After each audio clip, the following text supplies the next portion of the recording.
இந்த வீடியோ காசால எடுக்கப்பட்டதில்லை, போர் நடக்கிற ஒரு இடத்துல எடுக்கப்பட்டதில்லை, பீகார்ல எடுக்கப்பட்டது. பீகார்ல 5 மாவட்டங்கள்ல சாமானிய உழைக்கிற மக்கள், சிறுபான்மை மக்கள், எதிர்கட்சியினுடைய வீடுகள் சிதைக்கப்பட்ட காட்சி இந்த காட்சி. இதுதான் இந்தியாவினுடைய ஜனநாயக படுகொலைக்கு சான்றா இருக்கிற காட்சி. இன்னொரு விஷயம் என்ன அப்படின்னா, இன்னும் நூற்றுக்கணக்கான ஜேசிபி எந்திரம் இருக்குல்ல, புல்டோசர், அதை கொண்டு வந்திருக்காங்க ட்ரெயின்ல. நூற்றுக்கணக்கான எந்திரங்களை கொண்டு வந்து இறக்கிக்கிட்டு இருக்காங்க. எதுக்கு?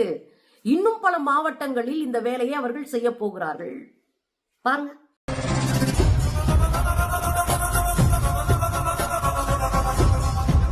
பாத்தீங்கல்ல, ஒரு அச்சுறுத்தலை, ஒரு ஜனநாயக படுகொலையை